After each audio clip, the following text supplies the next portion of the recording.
pesan atau harapan yang di sini kan ada ketua yang baru nih. Yeah. Mungkin bisa dikasih harapan atau mungkin ada pesan-pesan yang ingin disampaikan ke ketua yang baru ini. Iya, yang pasti kita sangat mendukung gitu ya, bagaimana ada organisasi yang baru, ketua yang baru, kita pasti mendukung sebagai mahasiswa. Pesannya tetap kuat, tetap pegang nilai-nilai baik yang sudah ada. Podcast Ketemu Kota Kediri, sarana sosialisasi, edukasi, dan informasi. Cerdas memilih, aktif berpartisipasi, wujudkan demokrasi. Assalamualaikum warahmatullahi wabarakatuh. Halo teman pemilih dimanapun kalian berada, kembali lagi di podcast KPU Kota Kediri. Podcast sebagai sarana edukasi, sosialisasi, dan informasi terkait pemilu dan pemilihan, khususnya di Kota Kediri. Hari ini teman pemilih akan bersama saya Farah yang akan menjadi host pada episode spesial kali ini. Dan kali ini kita akan kedatangan narasumber spesial tentunya dari Stikes RS Baptis Kediri, yaitu Ketua BEM-nya. Mungkin langsung saja kita perkenalkan terlebih dahulu. Halo kakak-kakak dari Stikes RS Baptis. Halo, apa kabarnya? Baik. Alhamdulillah baik. Nah, mungkin bisa diperkenalkan terlebih dahulu kepada teman pemilih, kita menyebutnya di sini. Kepada teman pemilih semua di sini, silahkan dari kakaknya dulu. Halo teman-teman pemilih, perkenalkan nama aku Kriswa Eklesio Sumanti, menjabat sebagai Ketua BEM untuk tahun 2026 sampai 2027. Oke, mungkin bisa Ya, teman pemilih, perkenalkan nama saya Igusti Agung Mudiananda. Saya sebagai mantan Ketua BEM periode sebelumnya, sebelum KL, juga sebagai mahasiswa aktif semester 6 saat ini, TW 7 gitu ya, di jurusan keperawatan. Oke, kalau dari KL tadi ya, KL jurusan apa kalau Sama Kak, jurusan keperawatan ya. Oke, jadi di sini ada KL sebagai Ketua BEM yang menjabat saat ini, dan juga ada Kak Gusti yang sebelumnya juga menjabat sebagai Ketua BEM. Jadi kita kedatangan dua pemimpin mahasiswa nih di sini. Oke. Nah, teman pemilih, kalau berbicara tentang demokrasi, seringkali kita terlintas di benak kita itu adalah pemilu dan bilik suara. Padahal demokrasi itu juga tumbuh melalui diskusi, keberanian menyampaikan pendapat, serta kesediaan untuk mengambil peran dan tanggung jawab sebagai pemimpin itu sendiri. Nah, di sini bersama BEM dari Stikes RS Baptis Kediri, kita akan membahas tentang demokrasi dan kepemiluan selama beberapa menit ke depan, begitu ya Kak? Oke, mungkin sebelumnya dari KL dulu deh, aku mau tanya tentang gimana sih KL sebagai Ketua BEM ini memaknai demokrasi dan kepemiluan itu sendiri? Kalau dari aku sendiri, memaknainya sebagai mahasiswa itu bebas untuk berpendapat dalam lingkungan kampus, yang bertujuan untuk meningkatkan kualitas dari BEM-nya sendiri ataupun institusinya. Ya, kita memberikan sarana berupa bisa orasi atau ngobrol bareng. Kalau itu dari aku. Kalau dari KL itu seperti itu. Kalau dari Kak Gusti, bagaimana memaknai demokrasi dan kepemiluan? Melengkapi dari KL ya. Iya.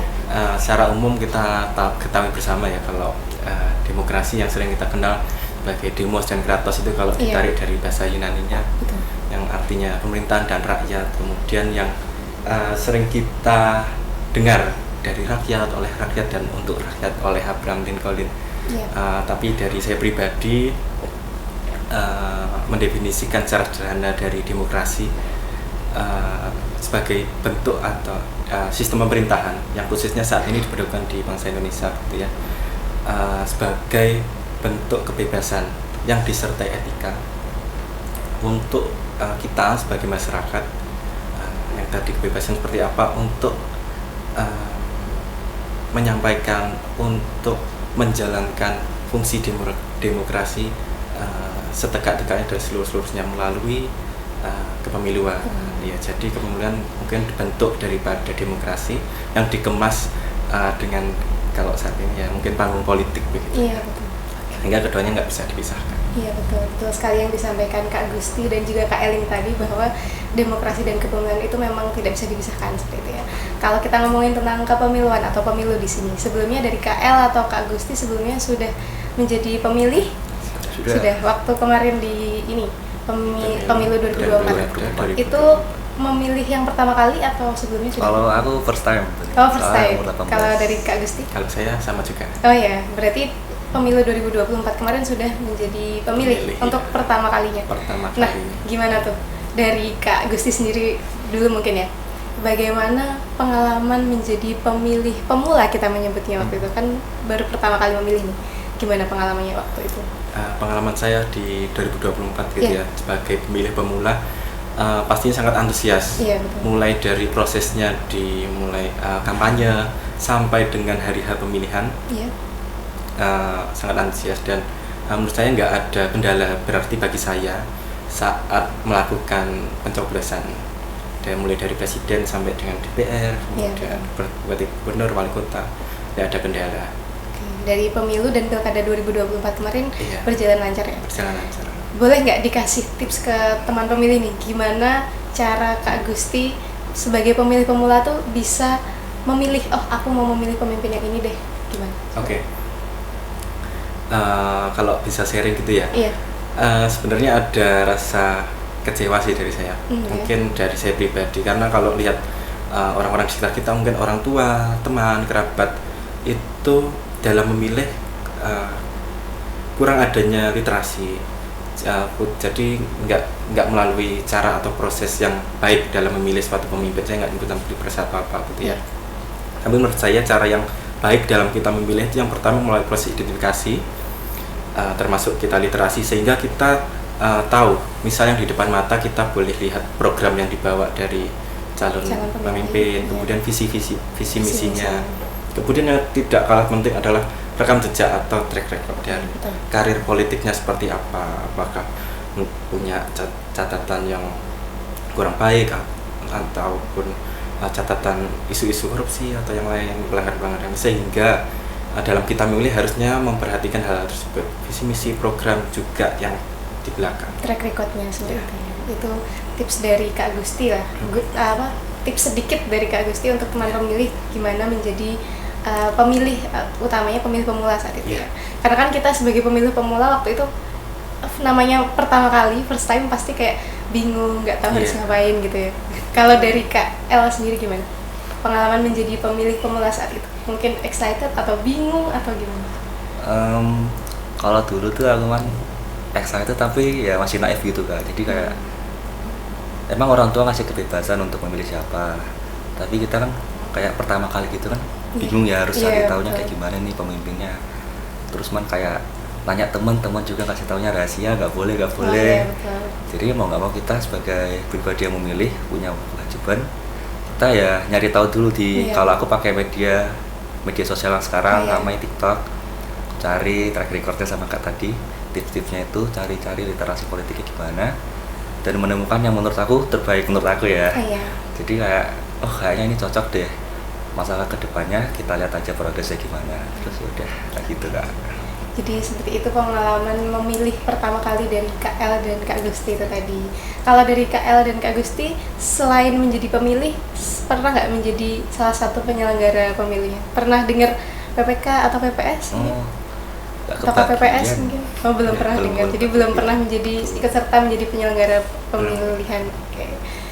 Jadi dari Kak El dan Kak Gusti ini tadi kita tahu bahwa menjadi pemilih pemula itu menjadi pertama kali memilih itu emang bingung, tapi yang penting adalah kita tetap cari tahu informasi yang benar melalui media sosial. Jadi kita gunakan media sosial itu dengan sebaik mungkin seperti ya. Kalau menurut Kak El dan Kak Gusti, mungkin dari Kak El dulu. Menurut Kak El, partisipasi pemilih muda itu penting atau enggak, dan kenapa itu menjadi penting? Kalau menurut aku penting banget ya, soalnya generasi muda sekarang tuh lebih paham tentang teknologi, dan untuk yang generasi selanjutnya kan butuh regenerasi ya dari generasi muda, dan generasi muda ini menjadi cadangannya dengan kebentuknya SDM yang terbaru, membuat pola pikir anak muda tuh lebih maju ketimbang yang sebelumnya. Jadi berdampak pada teknologi yang semakin maju, terutama di Indonesia yang lumayan ketinggalan ya Kak, dari negara-negara lain. Jadi dampaknya untuk anak muda terhadap politik kedepannya itu sangat bagus, terutama untuk teknologinya. Oke, itu dari Kak El tadi. Kalau dari Gusti sendiri, menurut Kak Gusti itu pemilih muda, partisipasinya pemilih muda itu penting atau enggak, dan kenapa itu menjadi penting? Sebenarnya kita ketahui bersama kalau satu suara itu sangat penting dalam menentukan nasib bangsa arah bangsa ke depan. Dalam elemen masyarakat ada generasi muda, generasi tua dan lansia, dan itu sebenarnya semua penting. Tapi kalau sekarang ini kita bicara generasi muda gitu ya Kak, mengapa penting seperti yang sudah disampaikan Kak ya, bagaimana generasi muda saat ini punya kedekatan yang lebih terhadap teknologi dan digital, artinya memiliki tanggung jawab yang lebih besar menjalankan fungsi-fungsi demokrasi dalam hal teknologi dan digital, fungsi pengawasan lewat penyaringan berita hoax dan lain-lain, kemudian menggunakan media sosial secara bertanggung jawab, itu bentuk tanggung jawab yang lebih besar dari generasi muda ketimbang elemen generasi yang lain. Itu benar sekali yang dikatakan Kak Gusti barusan. Nah, kita mungkin balik lagi sedikit ke terkait pemilihan itu tadi. Kan kita di sini tahu bahwa Kak El dan Kak Gusti berarti pernah menjadi salah satu bagian dari pemilihan, pernah menjadi calonnya dulu sampai akhirnya terpilih menjadi pemimpin. Mungkin bisa diceritakan ke teman pemilih bagaimana proses menjadi yang dipilih saat itu dari Kak El dulu. Kalau dari kamus kami ya, prosesnya itu pertama dapat wawancara dari BEM Inti yang sebelumnya, diwawancara tentang kayak ketersediaannya tentang pengertian tanggung jawab, integritas, kepemimpinan. Lalu jika memang masuk kriteria mereka, akan dilanjutkan dengan wawancara oleh dosen pengurus dan juga rektor-rektornya, dan jika akan dipoin oleh mereka, jika poinnya kita lebih tinggi daripada standarnya, maka kita akan lanjut dalam tahap orasi ya Kak. Dan di orasi itu baru kita sebagai calon pemimpin memaparkan visi misi, proker, moto kepada mahasiswa supaya mereka mempunyai hak untuk kayaknya ini cocok deh buat aku deh, nyambung. Terus selain kita memaparkan, kita juga diberikan sesi diskusi bersama dengan mahasiswa.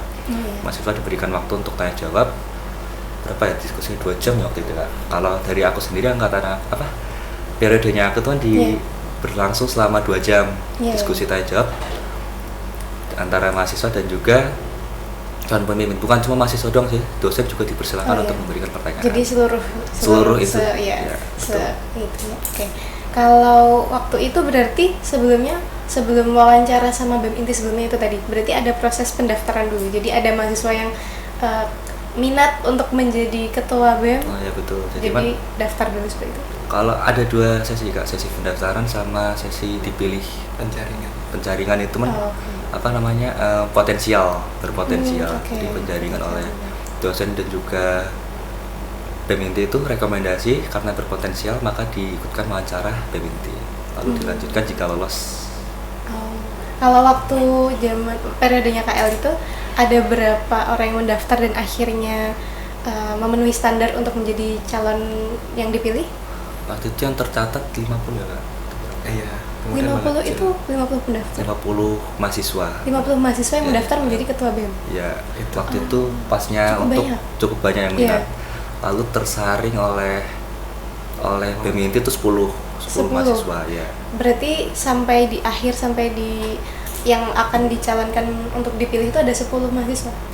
Masih ada lagi, disaring lagi sampai 4 kandidat untuk orasi oleh mahasiswa. Itu yang disaring oleh dosen. Iya. Lalu sangat disedihkan karena satu mengundurkan diri karena alasan internal sendiri. Jadi sisa 3 kandidat. 3 kandidat yang akhirnya maju sebagai calon yang dipilih itu tadi. Oke, menarik nih. Berarti ada proses pendaftarannya dulu dan ternyata yang berminat untuk menjadi ketua BEM saat itu ada 50. Itu benar-benar minat dari dirinya sendiri kan, bukan karena dia ajukan. Itu campur sih. Ada yang minat, ada yang di potensial tadi penjaringan gitu ya. Menarik ini. Berarti di kampus Tikes RS Baptis sendiri ini berarti cukup melek akan politik mungkin seperti itu ya. Jadi dari mahasiswanya aja waktu periodenya KL ada 50 yang itu kemungkinan bisa jadi ketua BEM saat itu. Oke, nah terus waktu zaman ini kan ada orasinya, berarti kampanye seperti itu ya? Betul, itu gimana? Kampanyenya waktu itu KL menyampaikannya seperti apa sampai akhirnya KL bisa meyakinkan teman-teman mahasiswanya untuk memilih KL gitu? Jujur itu dredeg Kak. Iya. Padahal pertama kali ya. Iya, pertama kali.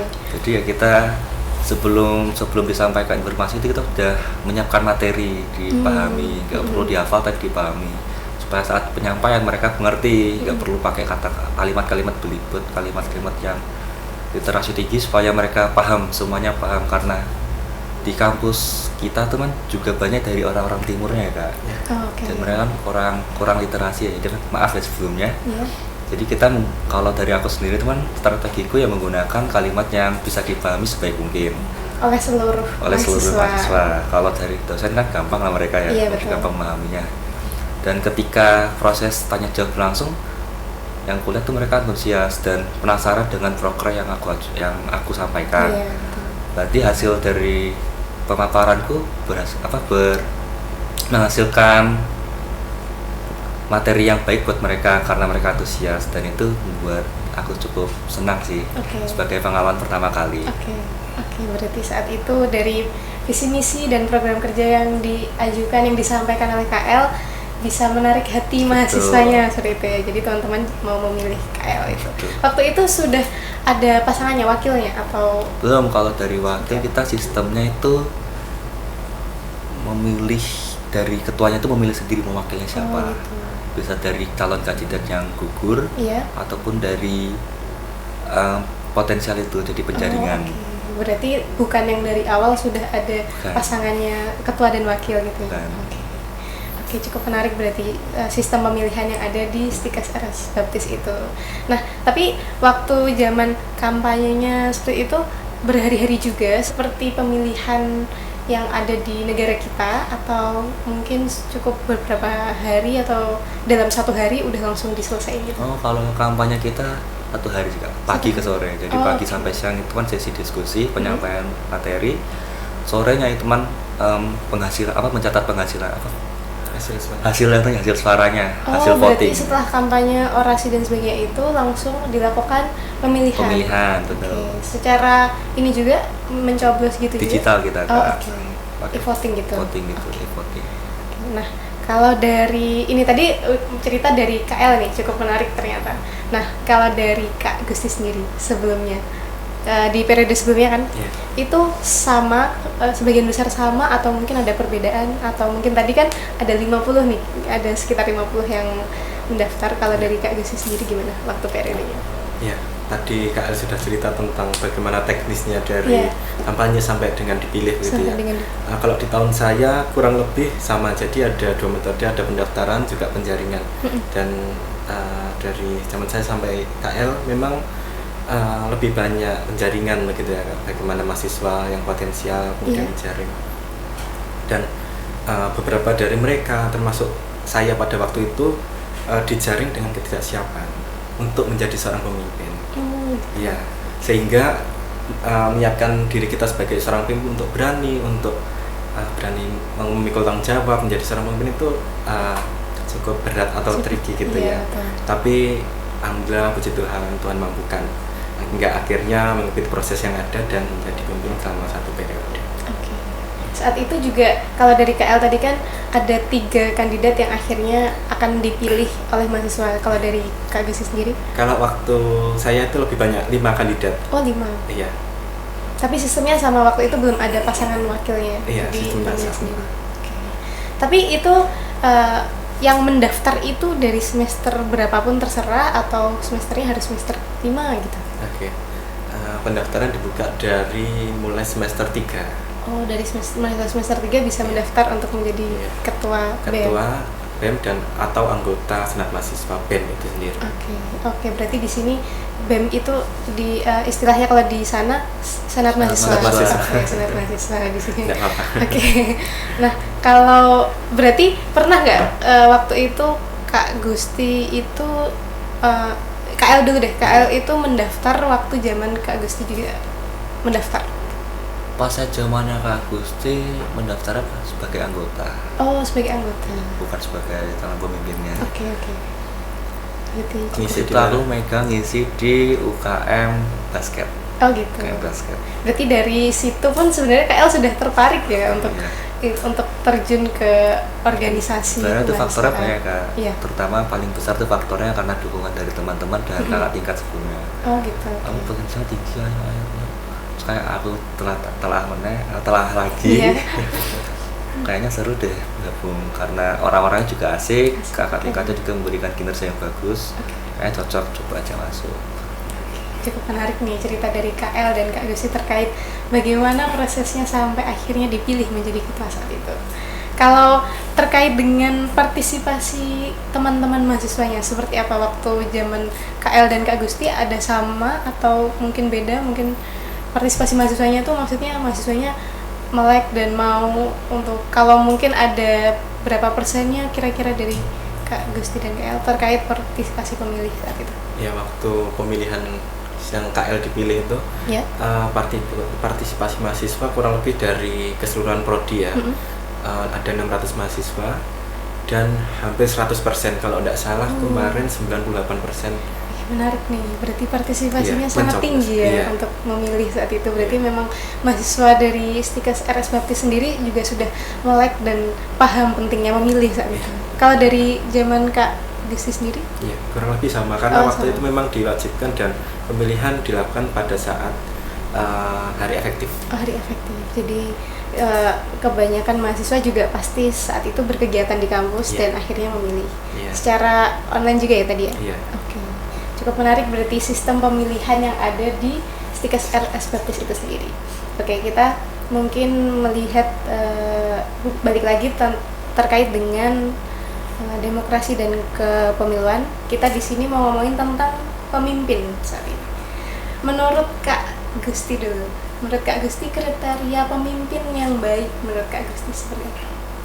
Kriteria pemimpin yang baik? Iya, betul. Sebenarnya seseorang yang maju untuk menjadi pemimpin, maksudnya yang akan dipilih gitu ya. Kalau kita lihat sebenarnya pasti punya kriteria yang baik, tapi bagaimana kita punya indikator sendiri gitu ya dalam menentukan pilihan kita, karena kita memilih itu hanya satu. Betul. Bukan 2 atau 3. Yang pasti punya integritas yang baik, punya prinsip dan keteguhan terhadap nilai yang dipegang. Kemudian kalau dalam konteks pemilihan pasti kita lihat program yang digawa apa, visi misinya apa. Kemudian pasti kita punya kecenderungan terhadap partai politik tertentu. Mungkin kita lihat dari rekam jejaknya seseorang yang dipilih juga partai politik yang mengusung. Mungkin itu sih Kak kalau dari aku. Oke, dari Kak Gusti seperti itu kriteria pemimpinnya. Kalau dari KL sendiri, kriteria pemimpin menurut KL itu seperti apa yang baik atau yang harusnya menurut mahasiswa secara umum harusnya seperti ini? Kalau dari aku sendiri memang kriteria pemimpin itu harus tegas, karena sebagai pemimpin kita kan mencontohkan mahasiswa. Kalau kita loyo-loyo kan harga diri kita rendah bagi mereka, dan mereka bakal menjadikan kebiasaan itu, ketuanya cuma kayak gini kok, ngapain harus ikutin. Maka dari itu kan kriteria tegas itu penting banget. Terus sama kayak Kak Gus tadi, integritas. Intinya kan sebagai pemimpin harus memberikan contoh yang baik untuk mahasiswa. Seperti itu jawaban dari KL dan Kak Gusti terkait pemimpin yang baik atau yang ideal seperti itu ya. Kalau dari BEM sendiri, gimana sih peran BEM selama ini, khususnya BEM Stikes RS Baptis atau Senat Mahasiswa yang tadi sebutannya, dalam meningkatkan kesadaran demokrasi di kampus, di kalangan mahasiswa? Apakah mungkin ada program kerja yang kaitannya dengan untuk meningkatkan kesadaran demokrasi seperti itu atau seperti apa? Mungkin dari KL dulu. Kalau dari aku sendiri sih tahun ini emang ada program itu meningkatkan literasi politik mahasiswa. Itu penerapannya dengan cara kayak mengadakan seminar kepemimpinan, seminar bersama dengan PNN atau pemateri dari pemerintah Kota Kediri gitu kan. Dan mahasiswa kayak dari masing-masing prodi itu diwajibkan 10 orang untuk hadir yang berminat tanpa dipungut biaya biasanya ya Kak dari kampus itu. Jadi kan dengan itu kan penjaringannya untuk ke mahasiswa lebih mudah. Dapat dilihat siapa yang tertarik, siapa yang aktif. Kalau dari aku kayak gitu sih Kak. Oh gitu, berarti itu salah satu program kerja di periodenya KL ya? Betul. Berarti seperti seminar-seminar seperti itu? Betul, seminar mengundang dari narasumber dari pemerintah. Oke, kalau dari Kak Gusti sendiri? Ya, berkaca dari periode saya sebelum KL, memang secara langsung tidak ada yang meningkatkan partisipasi politik ya. Tapi kalau menurut saya pada saat itu secara tidak langsung ada bagaimana mahasiswa itu diajak bagaimana melihat bagaimana bernegara yang baik. Dalam hal ini adalah demokrasi. Waktu itu kami ada program kolaborasi dengan kemahasiswaan, diorama. Jadi diorama itu dialog bersama mahasiswa. Iya, jadi dalam aula begitu, dalam 1 semester 1 kali. Kegiatannya mahasiswa diundang, kemudian waktu itu bidang kemahasiswaan, bidang prodi, kemudian sarana prasarana, kita berdialog bersama menyampaikan aspirasi daripada mahasiswa. Sehingga pada saat itu juga pertanyaan-pertanyaan yang waktu ini mungkin menjadi unek-unek mahasiswa gitu ya, bisa langsung dijawab. Dan kalaupun itu bentuknya saran, harusnya begini, harus begitu, dijawab pada diorama selanjutnya, semester selanjutnya. Berarti di situ juga ada pihak kampus yang terlibat ya, jadi langsung mendengarkan aspirasi dari mahasiswa itu sendiri. Iya, betul. Dan itu menurut saya penting ya, kalau mahasiswa merasakan tanpa diorama nggak ada demokrasi, karena unek-unek saya nggak pernah keluar. Sedangkan ada diorama, mereka melihat pentingnya demokrasi. Kalaupun di kampus memang sepenting ini ya. Artinya dalam bernegara, kalau kita nggak punya kesempatan, nggak punya forum untuk menyampaikan aspirasi, pasti rasanya memang ya seperti dibatasi. Iya, betul sekali. Memang penting untuk menyampaikan aspirasi itu ya. Dan ternyata di Stikes RS Baptis pun sudah menerapkan itu untuk mahasiswanya bisa bebas berpendapat seperti itu. Kalau dari antusiasmenya mahasiswa untuk mengikuti diorama atau tadi mungkin seminar seperti apa? Cukup antusias atau sangat antusias mungkin malahan? Kalau dari aku sendiri ya, sebenarnya tambahan bukan cuma seminar aja sih. Aku melanjutkan prokernya yang sebelum itu diorama karena dievaluasi sebagai hal yang baik untuk kampus. Untuk dilanjutkan ya. Terus juga ditambahkan dengan metode digitalnya kan, diorama kan temu langsung. Kalau aku nambahin pakai metode forum, jadi di-share kode QRIS ke masing-masing kelas supaya bisa menyampaikan aspirasi melalui online. Nanti disaring per bulan. Kalau aku tambahin itu. Terus lupa tadi pertanyaan apa? Antusiasnya itu kan cukup antusias lah Kak. Jadi kayak emang nggak semua mahasiswa terlibat, cuma yang terlibat itu terlihat senang dalam hal itu. Jadi nggak semua, tapi yang beberapanya itu sangat antusias. Cukup antusias. Berarti diorama juga pastinya itu cukup antusias dari mahasiswa. Karena program itu ternyata terus dilanjutkan oleh periode selanjutnya. Cukup menarik nih. Makasih ya Kak. Mungkin nanti periode setelah KL juga akan terus melanjutkan. Jadi kita nggak perlu mikir banyak. Iya betul. Nah kalau ini terkait dengan literasi politik di era digital ini dan peran media sosial, dari KL sama Kak Gusti pasti ini ya Gen Z kan sebutannya, Gen Z. Gen Z dan sebagai pemimpin juga nih.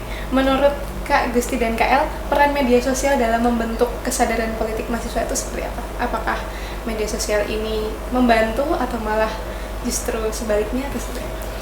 Membantu sangat besar Kak. Terutama kalau lagi booming gitu kan, Gen Z kan fear of missing out. Jadi kayak apa yang muncul di FYP langsung jadi topik di kelas. Gini. Langsung dibahas. Bener, langsung dibahas. Jadi kayak secara nggak langsung mahasiswa teman atau enggak Gen Z itu dipaksa untuk aktif dalam topik itu, jadi mereka bakal secara langsung cari tahu ini apaan sih. Betul. Entah kenapa ya kita kebentuk dengan pikiran tuh pengen cari tahu. Kalau aku sendiri gitu ya Kak, tipe Gen Z ya, pengen cari tahu. Ketika kita udah cari tahu, langsung jadi topik. Wah ini gini. Lu udah tahu belum? Udah tahu belum? Kayak ada topik baru nih panas. Menurut kamu gimana? Apakah udah benar jawaban mereka atau gimana? Dan itu membuat peran yang sangat besar untuk kita Kak. Betul. Dan yang perlu diwaspadai itu narasi-narasi abal yang mungkin beberapa mahasiswa kayak kurang paham dan gampang menyerap informasi yang gitu-gitu. Betul, yang mungkin sumbernya belum jelas gitu ya. Mungkin solusinya itu diadakan seminar seperti penyaringan informasi, mana yang hoax, mana yang fakta, betul. Supaya tetap terkoordinasi lah pikiran kita tuh mampu menyerap yang benar dan yang tidak. Kalau kayak gitu sih. Kalau dari KL sudah menerapkan itu ya untuk media sosialnya. Ya, jadi penggunaan media sosialnya KL memang sudah seperti itu. Sudah seperti itu, pengen cari tahu. Iya, menyaring informasi, melihat sumbernya dulu. Tuh, gitu ya. nyari sumber dulu. Ini cukup sudah sangat sesuai apa yang dilakukan KL dalam menggunakan media sosialnya itu. Jadi harus disaring dulu informasi itu benar atau ternyata itu info yang hoax gitu. Kalau dari Kak Gusti sendiri, seperti apa peran literasi politik di era digital dan peran media sosial ini menurut Kak Gusti? Oke, peran media sosial pada literasi politik saat ini memang sangat mendukung gitu ya. Dalam artian teknologi digital ini memiliki peran sangat besar dalam mendukung penyebaran informasi yang sangat cepat, sehingga informasi tentang politik itu menyebar dengan sangat cepat dengan resiko yang lebih besar betul. Ketimbang waktu teknologi digital belum semaju ini ya, misal melalui buku, koran dan lain-lain. Sehingga menjadi tantangan tersendiri bagi kami generasi muda bagaimana memilah begitu ya berita yang benar, kemudian sejarah yang benar waktu kita melakukan literasi politik. Karena idealnya literasi politik itu dilakukan jauh sebelum kita dilakukan pemilu. Sehingga waktu kita mungkin cari tahu sejarahnya, kok kita kan bisa aja nggak tahu kalau sejarah ini sudah dibelokkan atau berita ini sudah ditunggangi kepentingan tertentu. Itu sih yang menurut saya memang tanggung jawab pemerintah saat ini untuk gencar melakukan edukasi. Betul. Berarti memang sosial media ini sangat membantu, tapi di sisi lain juga sangat menjadi tantangan ya untuk apalagi Gen Z ini kan benar-benar sangat dekat dengan media sosial. Kayak ibaratnya Gen Z sama media sosial tuh udah nggak bisa dipisahkan. Betul. Aku juga Gen Z di sini. Jadi mungkin sama juga jawabannya seperti Kak El dan Kak Gusti. Tapi memang menjadi kita sebagai pengguna media sosial memang harus gimana pinter-pinternya kita menyaring informasi itu tadi, seperti jawaban Kak Gusti dan Kak El. Apalagi terlebih kaitannya sama politik, karena di Indonesia ini mungkin cukup ramai ya itu di media sosial. Iya betul. Nah kalau selanjutnya ini pertanyaan tentang masa depan demokrasi di tangan generasi muda. Kalau kita melihat perkembangan saat ini tuh gimana Kak dari Kak El dan Kak Gusti melihat masa depan demokrasi Indonesia ini terutama di tangan generasi muda?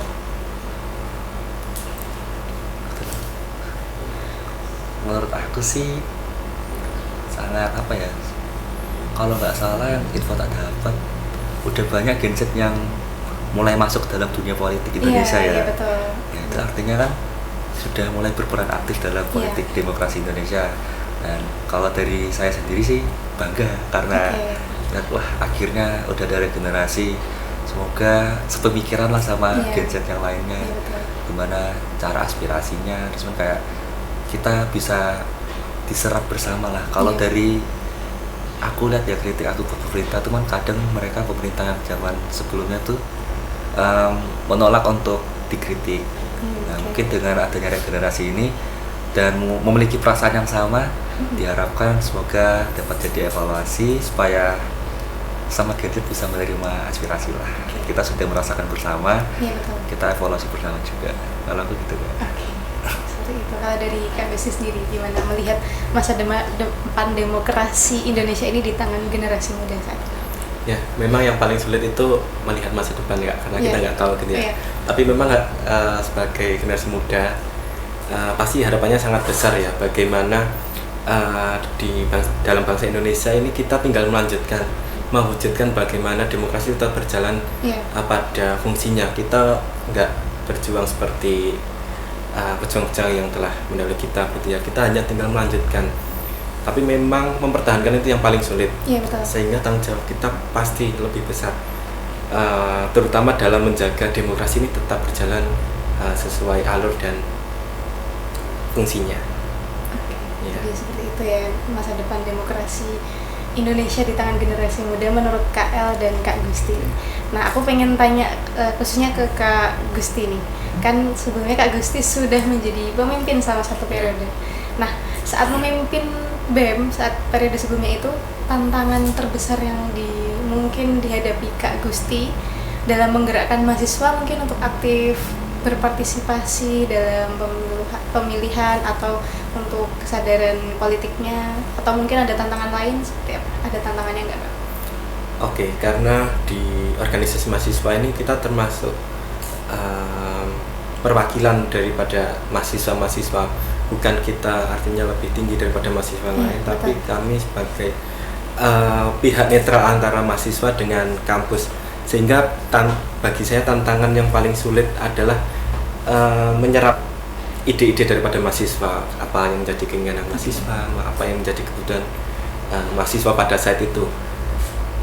Kalaupun memang waktu itu sudah diserap dan kemudian lanjut naik begitu, yang menyatukan banyak kepala ke satu kepala itu juga sulit, sehingga akhirnya dapat diteruskan gitu ya. Kedua, memang yang paling sulit menurut saya adalah menyatukan, membentuk keakraban, membentuk chemistry gitu, kita dengan BEM dengan mahasiswa, kemudian antar anggota itu sendiri. Namun ya seiring berjalannya waktu semua itu terbentuk alhamdulillah puji Tuhan.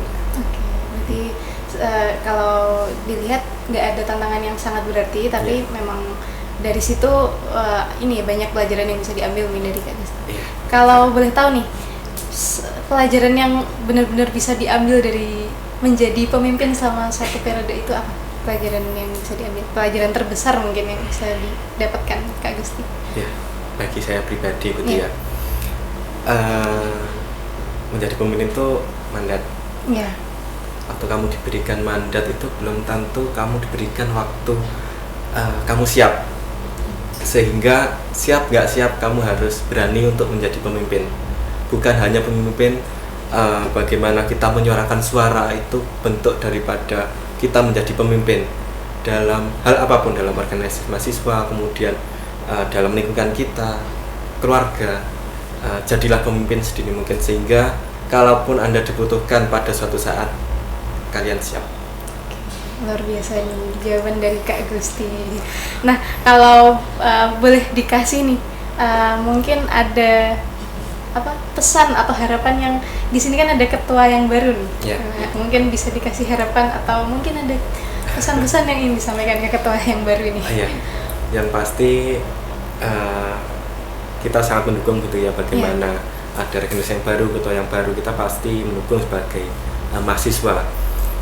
Pesannya tetap kuat, tetap pegang nilai-nilai baik yang sudah ada, yang sudah tertanam, kemudian jalankan program visi misi dengan bertanggung jawab, dan jangan lupa andalkan Tuhan. Seperti itu Kak El mungkin bisa. Terima kasih banyak Kak, pesannya saya terima.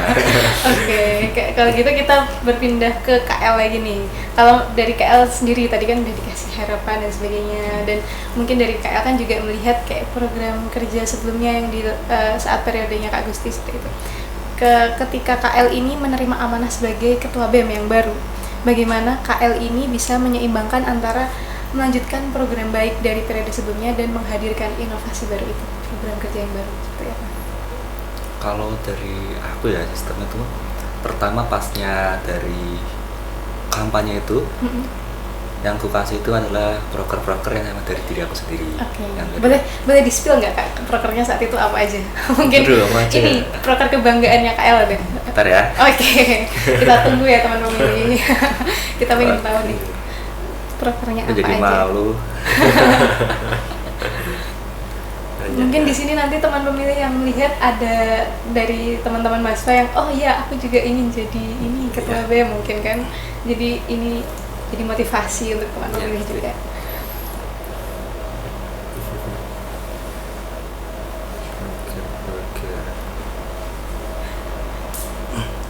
Sudah ketemu Kak? Bentar Kak. Kayaknya banyak ini program kerjanya ya. Kayaknya Kak El ini cukup benar-benar tertarik untuk menjadi pemimpin saat itu.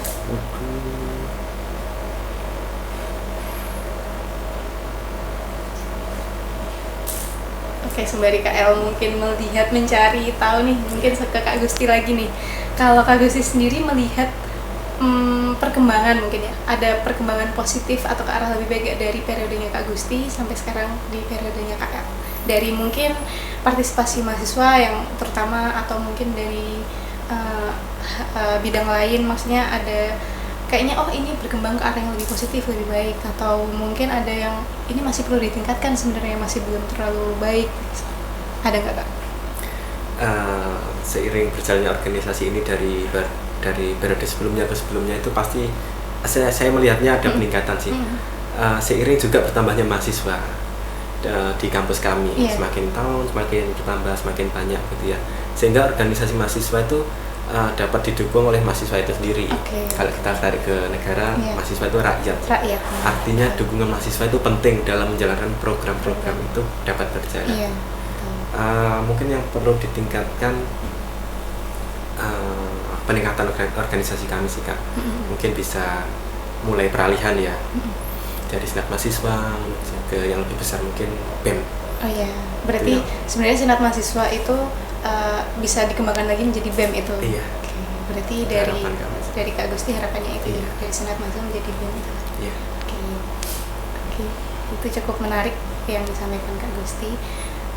Terus kalau menurut Kak Gusti sendiri, mungkin ada pesan untuk mahasiswa agar gimana caranya bisa menjadi apa ya?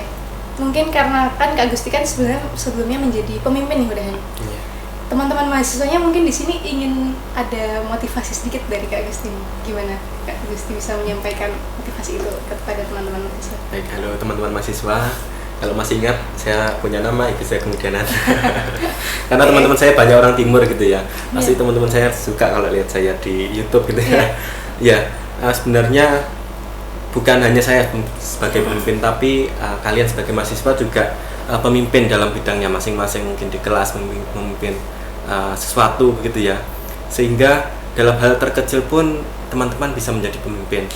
Tapi untuk pasti dalam proses kehidupan teman-teman ada istilahnya karir atau perjalanan. Jangan mau stuck di situ aja. Kalian harus punya cita-cita, kalian harus punya spontanitas untuk meningkatkan value atau diri sendiri gitu. Salah satunya dengan menjadi pemimpin dimanapun. Dan kesiapan itu bisa datang tiba-tiba. Kapanpun teman-teman harus siap. Luar biasa nih pesan-pesan dari Kak Gusti untuk teman-teman mahasiswa, mungkin teman-teman mahasiswa Stikes RS Baptis atau mungkin dari teman mahasiswa yang lain ya. Mungkin dari yang disampaikan Kak Gusti nanti menjadi menambah semangatnya, motivasinya. Sudah dari KL. Kita akan kembali lagi ke KL lagi ya teman pemilih. Tadi kita menanyakan ke KL terkait program kerja. Kita minta spill dikit lah program kerja yang saat itu disampaikan oleh KL. Seperti apa waktu itu khususnya waktu orasi waktu itu ya, dan seperti apa program itu saat ini, mungkin sudah berjalan cukup baik gitu. Kalau dari saya sendiri ya, pasnya orasi itu menyampaikan 3 proker saja. Itu yang kayak gambaran besarnya aja. Yang pertama itu serap sistem serap aspirasi. Itu kayak ya penerapannya itu kita dari BEM itu mengadakan yang tadi saya bilang Kak, kertas kode QRIS itu akan disebar ke masing-masing kelas.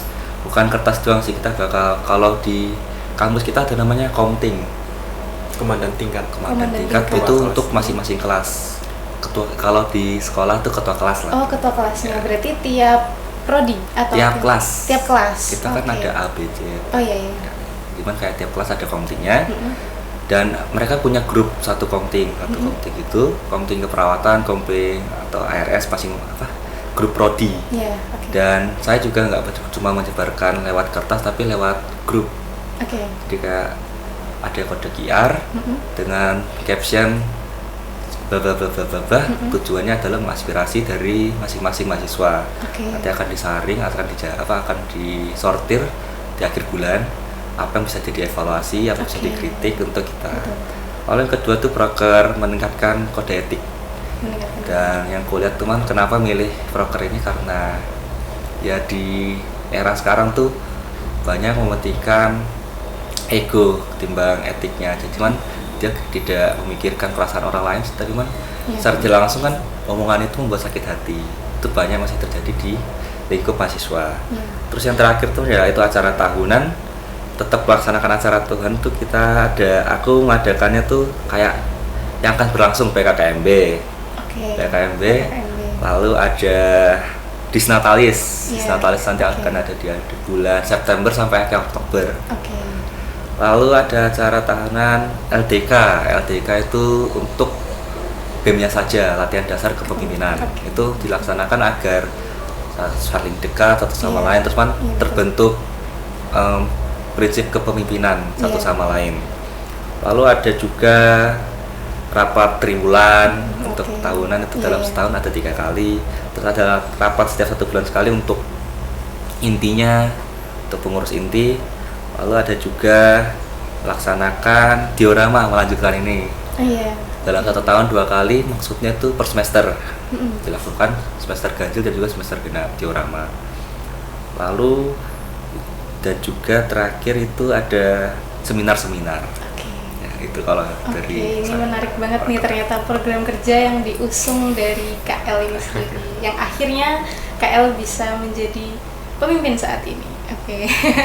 Jadi itu ya teman pemilih yang mungkin tadi aku kayaknya pengen jadi pemimpin kayak KL nih, bisa jadi ketua BEM ternyata. Nah itu ada program kerja yang udah di-spill tadi.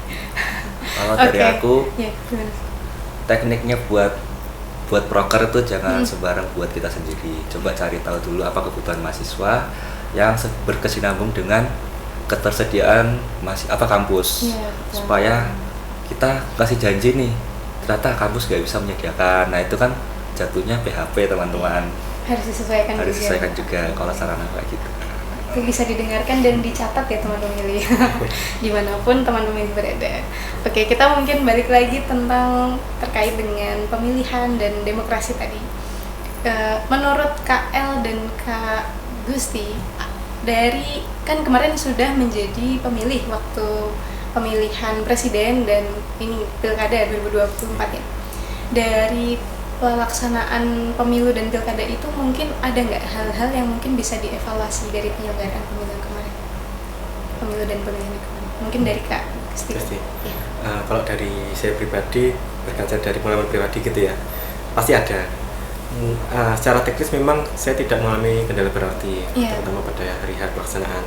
Kalaupun waktu itu mungkin ribetnya waktu milih kertas gitu, karena yang surat suara. Iya, surat suara itu. Terlebih waktu ini ya, presiden itu waktu pemilu itu besar. Besar. Tapi yang terlebih penting daripada itu adalah mungkin kalau bisa saya sebut badan pengawasnya. Bagaimana waktu itu saya melihat sendiri ada cara-cara yang mungkin kita sebutnya pasti mencederai demokrasi ya, ada money politik, hal-hal lain yang semestinya tidak dilakukan. Waktu itu saya berpikir memang kok nggak ada badan pengawas atau seperti apa kok sampai hal-hal seperti ini bisa licin dilakukan begitu. Mungkin evaluasi untuk pemilihan ke depan di 2029 tidak ada praktik-praktik seperti itu lagi. Itu terima kasih dari Kak Gusti atas evaluasi kritiknya untuk penyelenggaraan pemilu dan pemilihan, dan semoga memang pemilihan mendatang lebih baik lagi seperti itu. Kalau dari KL sendiri gimana? Mungkin ada kendala-kendala mungkin saat teknisnya mungkin ya waktu pemilihan, akhirnya menurut KL itu adalah sebuah hal yang harus dievaluasi atau seperti itu? Kalau aku teknis aku sih di tempat aku TPU-nya berjalan dengan lancar. TPS-nya. Cuman mungkin evaluasinya kalau dari aku sendiri itu ya untuk calon-calon DPR atau DPRD, kalau bisa itu jangan artis-artis yang emang sudah lagi turun dan mereka mencari nafkah lagi melalui politik. Kan secara nggak langsung kan kita melihat Gen Z melihat, wah ini artis nih, terus kayak udah ada rekam jejaknya juga. Tapi beberapa tuh malah kayak FOMO, ini lucu nih orangnya nih, kita pilih aja. Sedangkan mereka nggak cari tahu apa aja programnya mereka, apa aja mereka visi misinya mereka, dan itu membuat dampak yang sangat besar untuk calon-calon yang sudah menyiapkan sebelumnya gitu loh. Jadi kayak highlight-nya kan mereka doang. Kalau saya kayak gitu sih Kak. Itu evaluasi dari KL tadi terkait pemilihan, dan sekali lagi semoga untuk pemilihan mendatang harapan-harapan yang sudah disampaikan KL dan juga Kak Gusti dan terkait evaluasi dan kritiknya yang cukup membangun juga untuk kedepannya, semoga memang menjadi lebih baik lagi nanti. Kalau menurut KL dan Kak Gusti sendiri, sebenarnya seperti apa pandangan kakak-kakak ini terkait kolaborasi kampus dengan KPU Kota Kediri? Sebelumnya kan kita tahu KPU Kota Kediri kan terkait pemilu dan pemilihan, penyelenggaranya, terus juga sosialisasi dan sebagainya, itu salah satu tugas yang dilakukan KPU. Nah, sejauh ini seperti apa kolaborasi kampus dan KPU menurut kakak-kakak? Bagus. Sudah juga bagus. Soalnya man ya sebagai kayak gini, wadah aspirasi, kayak kalian maksudnya KPU nggak bakal tahu bagaimana kondisi kampus kami. Iya. Juga sebaliknya, makanya kita ngadain lewat diskusi podcast ini. Iya, salah satunya podcast betul, ini ya. Jadi kita saling tahu satu sama lain bagaimana politik kampusnya, bagaimana kinerja sebagai pemimpinnya, kriteria-kriteria kan saling berdiskusi. Itu sudah cukup sangat bagus lah dari aku. Kalau dari Kak Gusti sendiri gimana? Atau mungkin ada yang perlu, harusnya kita kolaborasi itu harusnya mungkin bisa melakukan ini gitu. Kalau tentang kepemiluan ada cerita menarik sih Kak. Iya, gimana tuh? Kan waktu itu memang teman-teman saya atau teman kami itu banyak daripada luar Jawa, anak-anak luar Jawa, sehingga waktu pilihan presiden itu banyak dari mereka nggak melakukan pencoblosan karena mungkin kurang edukasi terhadap prosedur yang disiapkan apa, kemudian di mana ngurusnya, sehingga besar harapan kami memang di kampus ini memang banyak mahasiswa luar Jawanya, sehingga waktu mereka pilihan dan mereka nggak pulang mungkin mereka kesulitan, sehingga besar harapan kami untuk KPU Kota Kediri kolaborasinya mungkin ditingkatkan, kami selalu terbuka gitu ya untuk mungkin kalau ini kolaborasi pertama pasti ada yang kedua, ketiga, bisa kita lanjutkan kolaborasinya seperti itu. Ya, terima kasih dari Kak Gusti dan Kak El atas penyampaian itu tadi, kayak itu juga menjadi evaluasi buat kami ke depannya untuk bisa lebih baik, dan juga benar kata yang disampaikan oleh Kak El tadi, kita jadi tahu bagaimana praktik demokrasi dan pemilihan di kampus itu sendiri, seperti itu. Oke, mungkin ini beberapa pertanyaan terakhir dari kami, mungkin dari Kak Gusti sendiri, harapan Kak Gusti untuk mahasiswa di pemilihan mendatang seperti apa? Khususnya untuk mahasiswa ya, untuk pemilihan mendatang tuh mahasiswa seperti apa di pemilihan? Oke. Untuk mahasiswa dan untuk saya sendiri, teman-teman saya semuanya, khususnya generasi muda, kembalikan pola yang sudah ada. Kita kembali ke literasi sejarah, kita kembali ke akar rumput bagaimana dalam konteks pemilihan. Mari tingkatkan literasi teman-teman sekalian terhadap calon yang hendak akan teman-teman pilih, kemudian partai politik yang mengusung, sehingga generasi muda atau mahasiswa ini tidak ditunggangi kepentingan-kepentingan tertentu. Yang kita ketahui bahwa kepentingan pribadi tidak lebih besar daripada kepentingan berbangsa dan bernegara. Tetap tegakkan nilai-nilai demokrasi, jaga bersama nilai-nilai demokrasi yang sudah tertanam, yang sudah diperjuangkan oleh pendahulu kita mewujudkan dengan sebaik mungkin. Dan untuk calon-calon pemimpin, orang-orang yang akan dipilih, mari menjalankan mandat tanggung jawab sebaik-baik mungkin, tidak menggunakan kekuasaan dengan sewenang-wenang. Mari menjadi pemimpin yang baik. Oke, luar biasa yang disampaikan Kak Gusti ini tadi. Dari Kak El mungkin, apa pesan yang ingin disampaikan kepada mahasiswa terkait pemilihan mendatang, khususnya mahasiswa, atau mungkin juga ingin menyampaikan selain mahasiswa juga boleh, tapi coba bisa disampaikan. Teman-teman guys semua, kalau memilih cari tahu dulu orangnya, jangan asal milih karena teman milih ini, orang tua milih ini, ikut milih.